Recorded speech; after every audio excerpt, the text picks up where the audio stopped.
अस्सलाम वालेकुम क्लास। आज का जो टॉपिक है वो है हमारा कंट्रोल स्ट्रक्चर्स यूनिट नंबर 4। उसकी एक्सरसाइज हम कवर करेंगे। जितना भी कॉन्सेप्चुअल या जितने भी प्रोग्राम्स या जितना भी समझने वाला काम है एक्सरसाइज में, क्वेश्चन नंबर 7 शॉर्ट है, ठीक है। बाकी जो हैं वो थ्योरेटिकल हैं, वो आप खुद कर लेंगे। तो जो भी क्वेश्चन समझने वाले हैं लाइक प्रोग्राम के टाइप के हैं, हम वो समझेंगे, बाकी आप खुद कर लेंगे। तो क्वेश्चन नंबर 7 देखें। Right the following code using while loop. उसने हमें फॉर में दे दिया, वो कह रहे हैं वाइल में कन्वर्ट करें। पहले तो हमें पता होना चाहिए कि फॉर और वाइल में डिफरेंस क्या होता है। तो फॉर का अगर हम जनरल स्ट्रक्चर देखें तो फॉर में सबसे पहले यहाँ पे इनिशियलाइजेशन आती है, ठीक है। यहाँ पे कंडीशन और यहाँ पे इंक्रीमेंट डिक्रीमेंट, ठीक है। इनिशियलाइजेशन, कंडीशन और यहाँ पे इंक्रीमेंट और डिक्रीमेंट। अब सेम अगर हम वाइल को देखें तो वाइल में क्या आता है, सिर्फ वाइल के साथ कंडीशन और यहाँ पे इसमें ब्लॉक ऑफ स्टेटमेंट्स आ जाएंगी और यहाँ पे ब्लॉक ऑफ स्टेटमेंट्स। अब मसला ये है कि वाइल में इंक्रीमेंट डिक्रीमेंट या फिर वाइल में जो है इनिशियलाइजेशन कहाँ पे होगी। तो आपको याद होगा कि जब हमने वाइल वाला टॉपिक किया था तो यहाँ पे हम इसकी इनिशियलाइजेशन करते होते थे और ब्लॉक ऑफ स्टेटमेंट्स के साथ नीचे हम इसका इंक्रीमेंट या डिक्रीमेंट करते होते थे। तो इससे रिलेटेड जो वीडियोस होंगी टॉपिक की, जितनी भी वीडियोस हैं इस चैप्टर से रिलेटेड, जितने भी स्ट्रक्चर्स हैं वो मैंने डिस्क्रिप्शन बॉक्स में रख दी हैं, आप वहाँ पे जाके देख सकते हैं, ठीक है।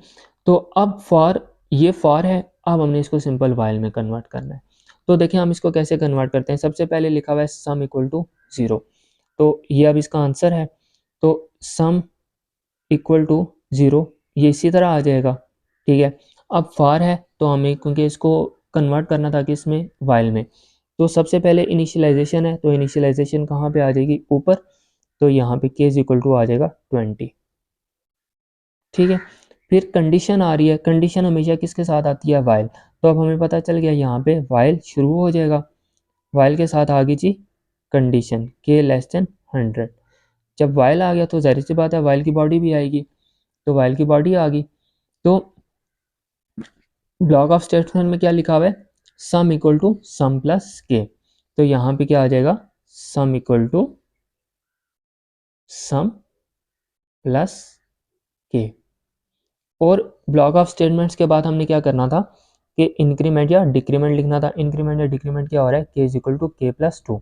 तो हम यहाँ पे क्या लिख लेंगे, के इज इक्वल टू के प्लस 2। अब यहाँ पे देखें जो सी आउट लिखा हुआ है वो लूप के, फॉर लूप के बाहर लिखा हुआ है, तो हम भी यहाँ पे वाइल लूप के बाहर ही लिखेंगे। हमने ये बात डिस्कस की थी कि अगर सिंगल लाइन ऑफ स्टेटमेंट आ रही है तो उसके लिए ब्रैकेट्स का इस्तेमाल करना या ना करना एक ही बात है। तो सी आउट हम कहाँ पे लिखेंगे, वाइल की बॉडी के बाहर। तो सी आउट, तो इस तरह का आपका जो भी क्वेश्चन आए, ठीक है, आप इसको इस तरह से सॉल्व कर सकते हैं तरतीब के साथ। आपको कॉन्सेप्ट पता होना चाहिए कि वाइल फॉर से हमने वाइल में कैसे जाना है या वाइल से फॉर में कैसे जाना है, कि इनिशियलाइजेशन कहाँ पे आती है, कंडीशन कहाँ पे आती है, इंक्रीमेंट डिक्रीमेंट कहाँ पे आता है, ब्लॉक ऑफ स्टेटमेंट्स कहाँ पे आती हैं। तो चाहे जो मर्जी प्रोग्राम आ जाए, आप ये जो सीक्वेंस है ये अगर आप याद रखेंगे तो आप कोई भी प्रोग्राम कर सकते हैं। तो ये आपका शॉर्ट में आ सकता है क्वेश्चन। अच्छा, नेक्स्ट क्वेश्चन देखें। नेक्स्ट क्वेश्चन में क्या है, write the following code using switch statement to produce the same output. Else if यहाँ पे यूज़ किया हुआ है, हमने इसको स्विच में करना है। तो आपको याद होगा जब हमने ये स्ट्रक्चर्स किए थे तो मैंने आपको बताया था कि एल्स इफ और स्विच सेम स्ट्रक्चर्स होते हैं, क्योंकि दोनों में दो या दो से ज़्यादा कंडीशंस पाई जाती हैं, तो इनका डिफरेंस भी आता है।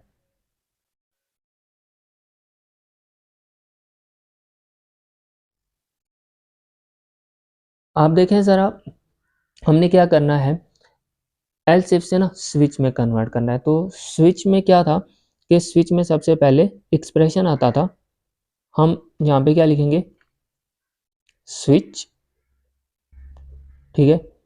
स्विच के साथ वेरिएबल या एक्सप्रेशन आता था। तो अब यहाँ पे देखें कौन सा वेरिएबल यूज़ हो रहा है, वेरिएबल यूज़ हो रहा है चॉइस का। तो हम क्या करेंगे, यहाँ पे क्या लिख लेंगे, चॉइस, चॉइस का वेरिएबल यूज़ हुआ, ठीक है, स्विच की ब्रैकेट्स आ गई, तो स्विच में क्या यूज़ होते थे, केसेस। तो केस 1 हमारा क्या बनेगा, केस बनेगा, केस, क्योंकि यहाँ पे देखें चॉइस को क्या मिल रहा है 1, तो केस 1 ही बनेगा। कांस्टेंट वैल्यू में क्या आ जाएगी 1, और यहाँ पे हमेशा कॉलन। तो इसके ब्रैकेट्स में क्या आ रहा है, cout backslash n sum equal to x plus Y, तो ये चीज़ आ जाएगी। अच्छा, फिर यहाँ पे ब्रेक आ जाएगा क्योंकि स्ट्रक्चर है इसका। फिर इसी तरह आप देखें केस 2 क्या बनेगा, केस में आ जाएगा केस, दूसरा वेरिएबल क्या आ रहा है 2 आ रहा है, यहाँ पे 2 आ जाएगा। ठीक है, अब इसमें क्या आ रहा है, cout product X multiply Y, cout product X multiply Y, break, ये चीज़ आ गई। फिर लास्ट पे आप देखें एल्स, एल्स की जगह क्या आता था, डिफ़ॉल्ट, तो यहाँ पे क्या आ जाएगा डिफ़ॉल्ट। डिफ़ॉल्ट में क्या लिखा हुआ है, cout backslash n average.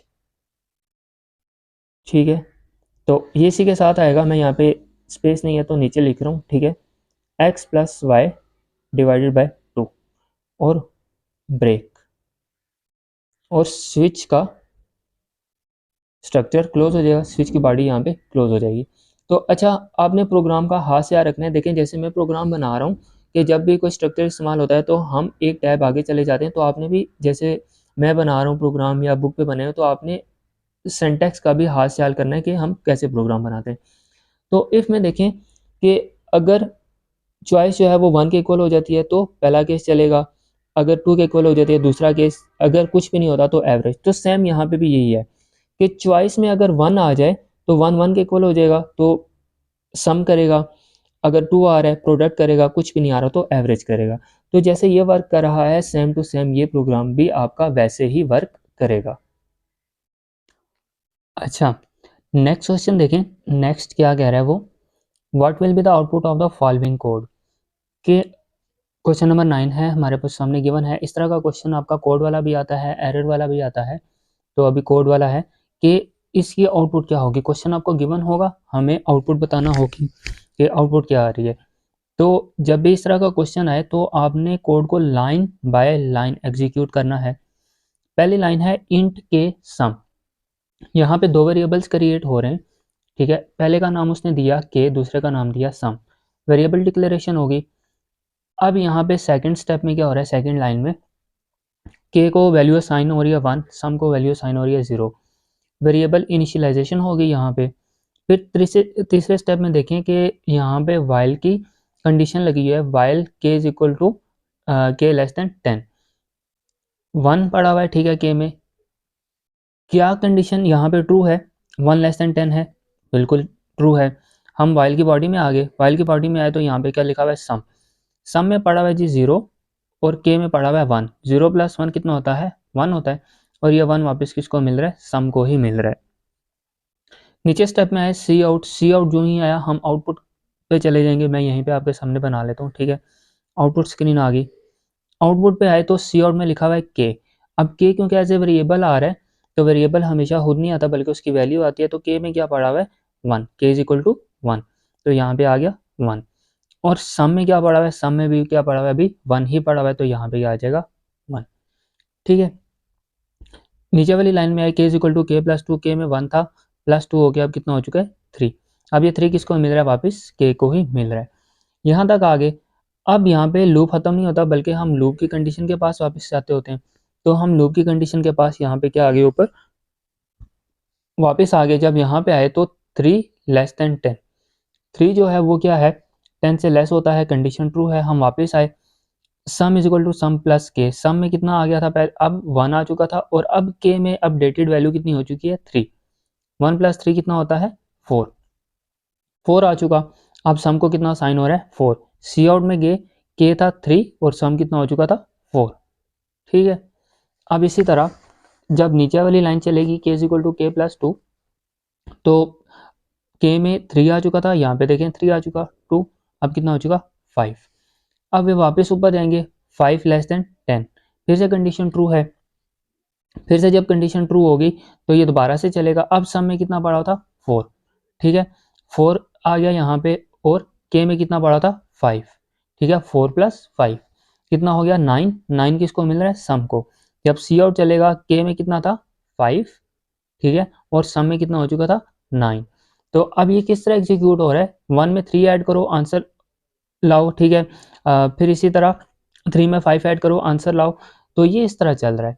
तो अब देखें अगला जो वैल्यू आएगी वो आएगी 7, ठीक है 9 में 7 को ऐड करेंगे हमारे पास क्या आ जाएगा 16 आ जाएगा। फिर इसी तरह नेक्स्ट हम क्या आ जाएगा यहाँ पे 9 आ जाएगा, 9 को 16 में ऐड करेंगे तो हमारे पास आ जाएगा 25।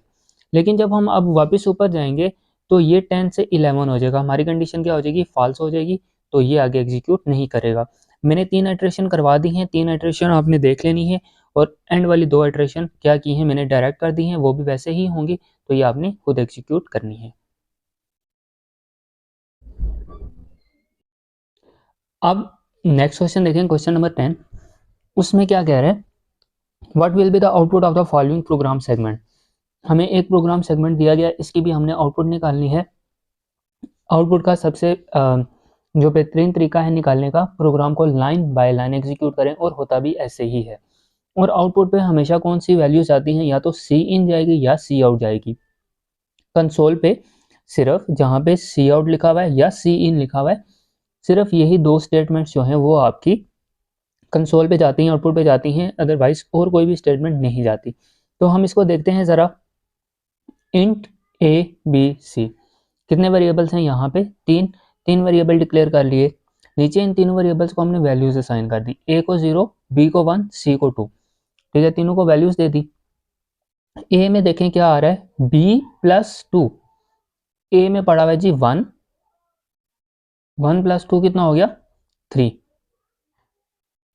अब ये 3 किसको मिल रहा है ए को, ये आपने याद रखना है, ए में अब शिफ्ट हो गया 3। अब बी में कितना पड़ा हुआ है प्लस ए, अच्छा ए में अभी कितना पड़ा हुआ था 3।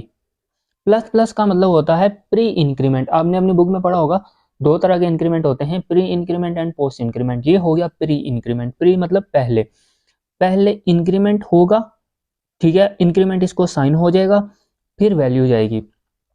तो अब सिर्फ प्लस प्लस लिखा हो तो एक का इंक्रीमेंट होता है, 1 + 3 कितना हो गया 4, तो यहाँ पे एक का इंक्रीमेंट हुआ 4 हुई वैल्यू। अच्छा मैं इसको ना पहले लिख देता हूँ आपकी आसानी के लिए, ठीक है ताकि आपको याद रहे इंक्रीमेंट पहले हो रहा है 1 + 3, ठीक है ये यहाँ पे 4, अब ए में 3 बी में 4, सी में देखें अब सी में कितना पड़ा हुआ है, बी में वैल्यू चलेगी 4, अब यहाँ पे प्लस प्लस, इसका मतलब ये है, ये देखें ये असाइनमेंट ऑपरेटर है, ठीक है हमने तीसरे चैप्टर में ऑपरेटर्स वाली वीडियो की थी, वहाँ पे मैंने चैप्टर नंबर 3 में आप जाएंगे, जो टॉपिक मैंने समझाया हुआ है उसके नीचे डिस्क्रिप्शन बॉक्स में ऑपरेटर्स वाला लिंक पड़ा हुआ है, आप वहाँ से जाके देख सकते हैं। तो असाइनमेंट ऑपरेटर है ये, यहाँ पे ये पहले क्या होगा वैल्यू असाइन होगी, वेरिएबल की वैल्यू असाइन हो रही है, फिर इंक्रीमेंट हो रहा है, तो मतलब ये जो 4 है ये पहले असाइन हो चुका है, तो सी में कितना पड़ा हुआ है 4, तो ये क्या हुआ इंक्रीमेंट बाद में हुआ, कि अब ये कहीं पे बाद में वैल्यू इस्तेमाल होगी तो इसमें क्या होगा इंक्रीमेंट होगा। तो अब देखें ए में पड़ा हुआ है 3, बी में पड़ा हुआ है 4, और सी में भी क्या पड़ा है 4, ए में 3, बी में 4 और सी में 4, तो जब इसकी आउटपुट आएगी तो 3 4 4, ठीक है तो ये इसकी आउटपुट आ गई। नेक्स्ट क्वेश्चन देखें, इस एक्सरसाइज का या इस चैप्टर का मोस्ट इंपॉर्टेंट क्वेश्चन है, ये हमने एक टॉपिक में भी किया था और अब यहाँ पे नेस्टेड वाले टॉपिक में किया था, नेस्टेड लूप वाले में। मैं डिस्क्रिप्शन बॉक्स में वीडियो रख दूंगा, आप देख सकते हैं वहाँ पे जाके। तो ये जो है मोस्ट इंपॉर्टेंट क्वेश्चन हैं तीनों चारों। अब इसमें कुछ पैटर्न्स दिए जाते हैं जो नेस्टेड लूप से ही हल होते हैं। तो देखें उसने कहा भी हुआ है right nested loops that will print, ठीक है नेस्टेड लूप्स हमने नेस्टेड लूप यूज़ करने जो कि क्या करेगा फॉलोइंग पैटर्न प्रिंट करेगा। तो पैटर्न कुछ इस तरह से 1 2 3 4 5 1 2 3 4 1 2 3 1 2, मतलब डिफरेंट पैटर्न है। तो मैं क्या करता हूँ, मैं इनमें से 1 2 कर लेता हूँ, बाकी आप जब आपको ये समझ आ जाएगा तो बाकी आप खुद कर सकते हैं, ठीक है। मैं क्या करता हूँ कि ये जो सेकंड वाला पैटर्न है 1 2 3 4 5, ठीक है, मैं ये वाला पैटर्न क्या करता हूँ, ठीक है। अच्छा, यहाँ पे देखें हम 1 2 3 4 5 वाला पैटर्न ड्रा करने लगे। सबसे पहले हमने दो वेरिएबल्स डिक्लेयर कर लिए, मेन फंक्शन स्टार्ट हुआ, ऊपर आपने प्री प्रोसेसर डायरेक्टिव्स लिख लेने। यहाँ पे आई और जे दो हमने क्या कर लिए ले लिए, क्या कहते हैं, वेरिएबल बना लिए। ठीक है, डेटा टाइप क्या है इनकी, इंट है। फॉर में है I is equal to 1, I less than equal to 5, I plus plus. अच्छा, आपने याद रखना है कि ये आउटर लूप होता है और ये इनर लूप होता है। ठीक है, नेस्टेड है ना, कि अगर लूप विद इन लूप आ रहा हो तो वो क्या होता है, nested loop. I is equal to 1, I less than equal to 5। ठीक है, आई में पड़ा हुआ है 1, 1 लेस देन इक्वल टू 5। क्या कंडीशन ट्रू है, बिल्कुल ट्रू है। जब कंडीशन ट्रू है तो हम कहाँ पे आ जाएंगे, लूप की बॉडी में। अब लूप की बॉडी यहाँ से शुरू हो रही है, लूप की बॉडी में है तो अनदर लूप लगा हुआ है। J equal to 1, sorry J is equal to I, और आई में अभी फिलहाल के लिए क्या पड़ा हुआ है 1, 1 less than or equal to 5। ये भी कंडीशन ट्रू है। तो हम लूप में, इस लूप की बॉडी में आ गए तो क्या लिखा हुआ है, सी आउट जे। जे लिखा हुआ है, कोई इसमें बैक स्लैश एन या एंड एल नहीं है तो सिंपल 1 आ जाएगा इसमें। तो जे में क्या वैल्यू आ रही है, 1 आ रही है। ठीक है, तो अब देखें ये लूप कहाँ से कहाँ तक एग्जीक्यूट करेगा, 1 से लेकर 5 तक, मतलब 5 टाइम्स ये ऊपर जाएगा, प्लस हो जाएगा, फिर ये वैल्यूज़ कैसे आएंगी, 1 2 3 4 5। तो मैं थोड़ा सा इसको फास्ट फॉरवर्ड कर रहा हूँ ताकि हम इसको जल्दी से समझ सकें। अगर आपको फॉर लूप नहीं आता तो फॉर लूप की वीडियो डिस्क्रिप्शन बॉक्स में पड़ी हुई है, वहाँ पे आप जाके देख सकते हैं, इजी है, मैंने पहले समझाया है। तो जस्ट उसमें ये होता है कि ये बार बार रिपीट करता है, जे ऊपर जाएगा, जे में 2 हो जाएगा, जब 2 हो जाएगा 2 शो हो जाएगा, 3 4 5, ठीक है 5 तक जाएगा। अब यहाँ पे जब 6 होगा, 6 लेस दैन इक्वल टू 5 नहीं होता तो ये वाला लूप एग्जीक्यूट नहीं होगा। तो फिर हम क्या करेंगे, फिर हम अपने आउटर लूप के पास चले जाएंगे। जब हम आउटर लूप के पास गए तो यहाँ पे आई में क्या हो जाएगा, अब आई में 2 हो जाएगा आई में 2 हो गया तो हम क्या होगा, फिर भी कंडीशन ट्रू होगी, 2 less than or equal to 5, अभी भी कंडीशन ट्रू है। हम वापस आएंगे, अब देखिए अब आई में कितना हो चुका है, आई में हो चुका है 2, तो 2 हो गया। अब ये कहाँ से शुरू होगा, 2 से लेकर 5 तक, तो यहाँ पे क्या आ जाएगा 2 3 4 5, इस तरह से। फिर ये लूप खत्म हो जाएगा, फिर हम ऊपर जाएंगे, ऊपर चले जाएंगे तो 3 लेस देन इक्वल टू 5। अब ये 3 से स्टार्ट होगा, 3 4 5। सेम इसी तरह जब चौथी रिपीटेशन होगी तो उसमें क्या हो जाएगा, 4 लेस देन इक्वल टू 5। तो यहाँ पे आए तो यहाँ पे अब कितना हो चुका है, 4, 4 लेस देन 5, स्टार्ट कहाँ से हो रहा है 4 से, तो यहाँ पे 4 5, और लास्ट वाली रिपीटेशन में क्या आ जाएगा 5। तो ये कुछ इस तरह से एग्जीक्यूट हो रहा है। ठीक है, तो ये फार लूप लगा हुआ है। अगर आपको फार लूप सही अच्छे से आता है तो ये आपको समझ आ गया होगा। अगर फार लूप आपको थोड़ा मसला क्रिएट कर रहा है, आपको सही समझ में नहीं आ रहा, अंडरस्टैंडिंग सही से नहीं हो रही, तो आप जाके देख सकते हैं, फार लूप की वीडियो मैंने डिस्क्रिप्शन बॉक्स में रखी हुई है, आप वहाँ पे जाके कॉन्सेप्ट क्लियर कर सकते हैं। अब नेक्स्ट देखें, नेक्स्ट कौन सा मैंने आपको क्वेश्चन कराना है, ये वाला। ठीक है, ये भी इंपॉर्टेंट क्वेश्चन है, स्टैटिक वाला। इस तरह का पैटर्न आ सकता है कि स्टैटिक आपको असेंडिंग ऑर्डर में या डिसेंडिंग ऑर्डर में किसी तरह से भी दिए हो सकते हैं। अब देखें, अब यहाँ पे पहले क्या था, रो जो थी वो 5 की थी, अब क्या है 1 की है। तो मतलब वो अगर हम 5 से शुरू करें तो हमने अब यहाँ से 1 से शुरू करना है। तो यहाँ पे देखें इस तरह का भी पैटर्न आ सकता है, और जैसे ये पैटर्न दिया गया ये स्टैटिक पे आ सकता है। कहने का मकसद ये है कि कुछ इस तरह से स्टैटिक स्टैटिक स्टैटिक, ठीक है, कुछ इस तरह से भी पैटर्न आ सकता है। तो इसमें हो गया क्या कि अगर ये असेंडिंग ऑर्डर है तो ये डिसेंडिंग में चला जाएगा। अगर आपको ये समझ आता है तो आपको ये भी समझ में आ जाएगा। तो हम चलते हैं प्रोग्राम के, देखते हैं ज़रा इस पैटर्न पे प्रोग्राम कैसे होता है। ठीक है, हम आगे प्रोग्राम पे, तो ज़रा प्रोग्राम देखें। इसमें भी नेस्टेड लूप लगा हुआ है। फॉर लूप में आए, इंट आई, इनिशियलाइजेशन हमने यहीं पे कर दी है, डिक्लेरेशन भी यहीं पे कर दी है। इंट आई इक्वल टू 1, ठीक है, आई में क्या पड़ा हुआ है 1, I less than equal to 5, 1 जो है वो लेस देन और इक्वल टू क्या होता है 5। क्या यहाँ पे कंडीशन ट्रू है, बिल्कुल ट्रू है, 1 लेस देन और इक्वल टू 5 कंडीशन होगी ट्रू। जब कंडीशन ट्रू है तो हम लूप की पार्टी में आए, लूप की पार्टी में देखें एक इंटरनल लूप लगा हुआ है जिसको हम नेस्टेड लूप भी कहते हैं, ये चलेगा। Int j equal to 1, j less than equal to I, j में वैल्यू क्या पड़ी हुई है 1, लेस देन और इक्वल टू आई में भी वैल्यू क्या पड़ी हुई है 1। 1 लेस देन 1 तो नहीं होता लेकिन इक्वल तो होता है। कंडीशन ट्रू, लूप की पार्टी में सी आउट कराएंगे, सी आउट में क्या पड़ा हुआ है स्टेरिक, तो यहाँ पे क्या आ जाएगा स्टेरिक आ जाएगा। अब वापस ऊपर गए तो जे में क्या हो जाएगा 2, 2 लेस देन इक्वल टू 1 तो नहीं होता, हमारा लूप क्या हो जाएगा फॉल्स और ये एग्जीक्यूट नहीं होगा। हम वापस ऊपर चले जाएंगे, वापस ऊपर गए तो आई में 1 प्लस प्लस हो गया तो आई में कितना हो जाएगा 2, 2 लेस देन इक्वल टू 5। अब वापस नीचे आए, जे तो 1 था, अब 1 से लेकर कहाँ तक जाएगा 2, क्योंकि आई में कितना हो चुका है 2। तो फर्स्ट टाइम आइटरेट होगा तो स्टेरिक आ जाएगा, सेकंड टाइम क्योंकि 2 टाइम्स 1 से लेकर 2 टाइम्स आइटरेट होगा तो सेकंड स्टार। तो फिर ये वापस आउटर लूप के पास जाएगा 3 लेस देन इक्वल टू 5। अब आई में वैल्यू कितनी आ चुकी है 3, मतलब ये अब 1 से लेकर 3 तक 3 टाइम्स आइटरेट होगा, 3 टाइम्स आइटरेट होगा तो हमारे पास आउटपुट भी कितने टाइम्स आएगी 3 टाइम्स। वापस ऊपर जाएगा तो 4 हो जाएगा, तो अब ये कितने टाइम्स आइटरेट होगा 4 टाइम्स।